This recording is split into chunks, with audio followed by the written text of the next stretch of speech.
no? So, sa inyong kuhan, sa inyong mga ina-share, akong pangutanon ng leader. Ang mga leader na si Joanna una. Unsay na kanang ni-come out sa inyong discussion. May gabi sa tanan. Paan dito. Nalipay kay ko. Akong pagrupo di ay si Ate Joy, si Tagingging, si Tita Meli o si Tito Tata. Si Ate Joy, si Tagingging, si Tita Meli o si Tito Tata. So, ako dayon. Ang nalipay ko kay ang among sharing is na ay common, which is mission. Kita na mo dito sa among sharing lugar, mission and fear. Among gi-focus, no? Nakoy-ganahan kay giingon ni Tito Tata, which is ingon siya, life is not an ambition, but life is a mission. Mo nang giingon ni Tito Tata. During this time of pandemic, dapat natin ipakita sa mga tao na we are the light and salt. It is our responsibility to spread the good news. Padayon gihapon ta maski. Although na-limit ang atong way, pero naapagyapon tay way through an Zoom o gingon po di Tita Meli nga dapat ka nang walaon nato ang atong fear, ipakita nato atong total dependence sa Ginoo. Ay, gabi. May istorya naman sa akong gwapa nga asawa, oy. Kaya dungagi na lang, Jill. Dungagi. Taga na lang. So, ako to ng palabuan, pero na istorya naman niya. Extra. Parihara Dito, na, parihara. Tingnan tayo ni mo, parihara. Same naman, oy. Tama na, same. Okay, sa mo na yung mga common nga denominator din nga na part sa mong sharing mo ang yung hadlong, do not be afraid. So, hindi ma-afraid o hindi mahadlong in the sense nga kanang adunay pagsalig sa Ginoo. Of course, sa kanang ay sharing din nga sa personal nga experience hadlock gyud no. Sabi na sa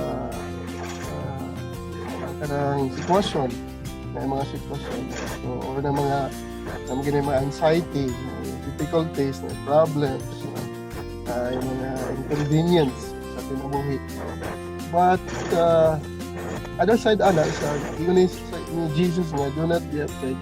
Kaya po ito ang being courageous. Kay naman niya ang Holy Spirit. Ang Holy Spirit, maman ang helper, maman ang comforter, maman ang guide, maman ang conscience. So, ako ang katabang sa Holy Spirit na mahimong into boldness. Sabi na diya sa ato ang ministry nga mag-evangelize.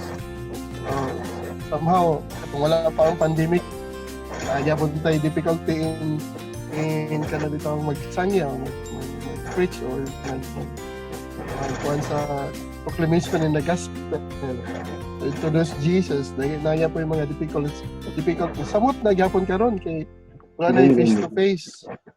So dito na sa virtual na ang mga moves. But nagya po yung pamaagi ang Ginoo nga kasi sa pamaagi nga muhatag gabi na kini nga mga sitwasyon ay mga pamaagi nga iyang gihatag karon. So part na yung mga rejection sa ministry sa pag-evangelize, but wala example kan Tito Benny naghan kayo kanang pamaagi no, naghan kayo yung himo nga pamaagi para maka-reach out. So which is ako po na-encourage ako po na pasakuha na pagod ko na going into feel mo padayon or mag-invite pa or daghan pa kong ma-reach out ng mga tao nga makadungog sa gospel na ano. So importante gyud kaya ning kanang gingon ni Jesus nga do not be afraid. Yung pa ni Tito Dodo nga katulog gihapon niya giingon balik-balik. So kung more than one ko no nga ibalik-balik ko ng words meaning importante kaya itong truly I say to you. So balik-balik something like that. Ang fear ko no, dili na siya fear, but fear of the Lord, no? fear of the Lord, no? The fear of the Lord. Kung usa ka na sa gasa, ang fear of the Lord. This is to avoid sin and attachment to created things out of reverence and love of God. No? Because I love so much God, I have so much reverence on God, I have to avoid sin at all means. And all my ordinate or inordinate attachment to all created things. Ibalo na mo sa attachment, ibalo na mo sa sin. Attach ka kayo sa imong cellphone, attach ka sa imong Facebook, attach ka kayo sa imong wealth. Oh, no? Attach ka kayo sa imong siguro imong community. Attach ka kayo sa imong pamilya. Kung saan mo na attachment magyapon na, no? But murang usahay bitaw nga attach ka kayo nga akong apelido yung ani good. So attach ka kayo ana, no? But then makaayo ba na sa imo, no? No? Na-avoid ba nimo ang eksaktong intensyon o eksaktong attitude ni anak, no? So avoiding sin and attachment, imong tan-awon ang imong pagka-creature. Binuhat lang ta sa Ginoo. Created lang ta sa Ginoo, no? Nabuhi ba day ka nga i-manufacture sa usa ka kumpanya? I-manufacture sa usa ka, di ba? Nabuhi ka tungod sa gugma sa Ginoo. Nabuhi ka, nagpakatao ka tungod sa sakramento sa matrimony, kagihatag sa Ginoo or procreation, no? Kanana ang procreation sa banag asawa. Nabuhi ka tungod sa grasya sa Ginoo. Kay usat ta sa binuhat sa Ginoo, no? And then to avoid sin and attachment, dependent ka sa Ginoo, no? Kanang usa ka attachment nimo, like attachment ka sa usa ka butang, o attachment ka sa imong yuta, attachment ka sa para sa among mangga, attachment ka sa among mangga. Sinta ko nagpunuan daw wa gyud mi ka tilaw bisan gamay karong harvest. Daw biyan sa may tabo na mo maniwang may og konsumisyon. So we are not attached on that, we are not dependent on that, no? COVID-19 gawas pa o di ta kibalog yun sa nato sa among saop, COVID-19 good pod, no? So meaning you are dependent so much on God, you are not attached on things, no? Nadaot ang imong cellphone, wa na gyud ang imong kalibutan, nadaot na. Di na gyud ka makahimo og tarong. Kay ngano man, attach mo ka kaayo sa imong butang, sa imong cellphone, sa imong computer, attach ka kaayo sa imong profession. Kanunay overtime, kanunay overtime.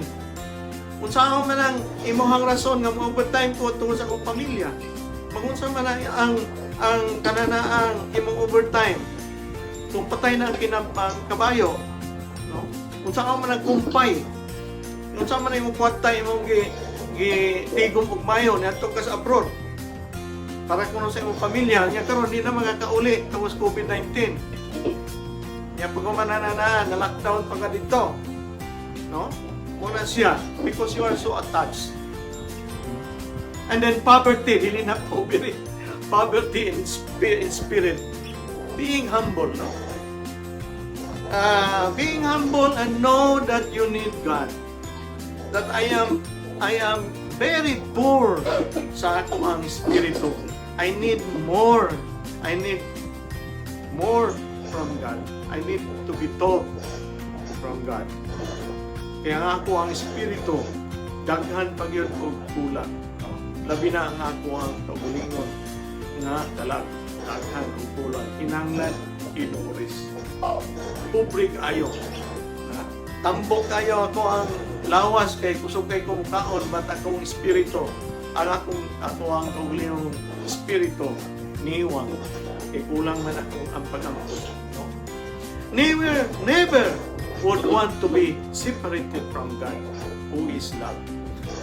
Kabantay mo ang bata, iuban sa kananang dito sa Kitkay, dili gyud mamuhi ang bata. Yung anak gyud atong kuanunta atong attitude. Di kita mamuhi sa Ginoo, no? Kay attach kita kay sa Ginoo. Dili ta attach sa butang, but attach kita sa Ginoo. Dili kita pwede masiparit. Sa ato ang problema, dili gyud mahimo o dili ta attach sa Ginoo sa atong problema. Sa atong mga plano, attach kita kay sa Ginoo kay kinahanglan atong paybawon gyud ang atong Ginoo unsay gusto niya. No? Unsay iyang una-una sa atong mga plano. Kay nganuman, ang atong plano o wala diha sa Ginoo, wala makatat sa Ginoo, well, dagi panahon mapalpak yun.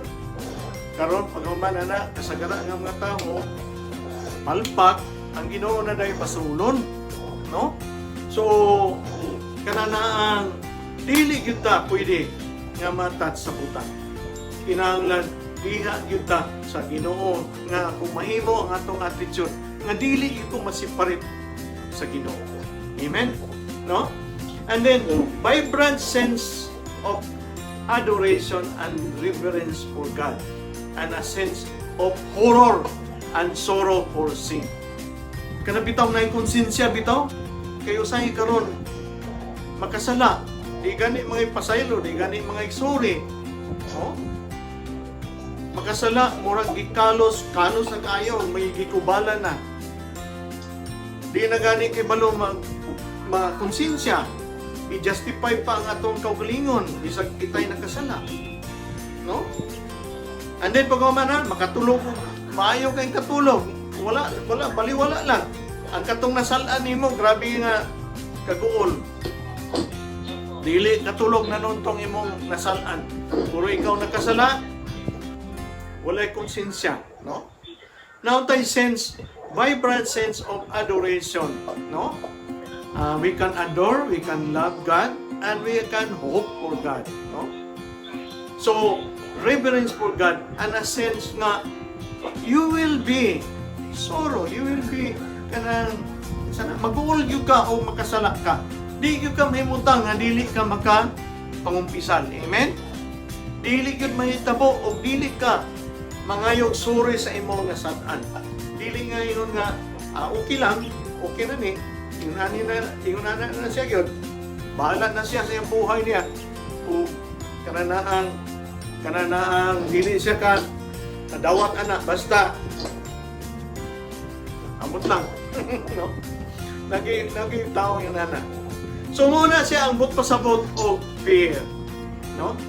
Naagani sa kuan, naagani sa kananaang sa scripture, mabasa nimo, the fear of the Lord is the beginning of wisdom.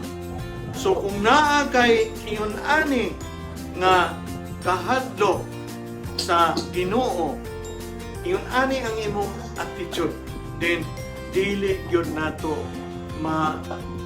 malikayan o dili gyud nato kanang mga put aside nga kita mismo dili kita makapuyo na Kristohanon kay ngano man naatay kahadlok sa Ginoo, kaya ang kahadlok sa Ginoo iyon ani ang iyang butpasugot. Kahadlok nga dili gyud ta makasala, kahadlok nga dili gyud ta matatso sa kabutang, o kahadlok diha sa kanunay gyud magampo, kanunay gyud diha maglikay sa kasalanan. So salamat kayo sa inyong pagpaminaw, no? So nahuman na po ta sa ato ang Bible study for this week. So I hope na inyong nakutlo, unaa palihog o thumbs up. Thumbs up kung ang inyong nakuha, no? Kay kanunay tang hisgot biya the fear. Unsa man nga fear ato but pasabot, no? Kay kung wala ka sa kanang psychology nga fear, lain ang iyang meaning, no? Dili mo nga pwede madlok tas Ginoo, dili man madlok kay atong kadlokan sa Ginoo nga ang Ginoo ma-displeasure niya sa ato. Ang Ginoo ta dili ta kay mutan sa Ginoo kay makasasala ta. Mo na ato ang kadlokan. Amen. Pareha ba sa atong pamilya, atong papa, nga naay patakaran sa atong pamilya, dili gyud nato na sungugon nga imuhag yung ibaliwala ang iyahang pamaagi sa panimalay. Otherwise, kung imuhag yung supilon ang pamaagi niya sa iyong panimalay na magbunggo yun mo. No? Yun anak, kaya ang atong amahan, mauman atong Ginoo. Siya mo'y nagbuot sa tanan, iyaha ang atong kinabuhi, o kita mismo, ang atong lang kabuhaton is magkapasar gyud ta sa iyang gitagana nato nga kinabuhi dayon. Father, the Son, the Holy Spirit. Amen. Bye-bye. See you next night. week. Bye. Good Good night. night. God bless.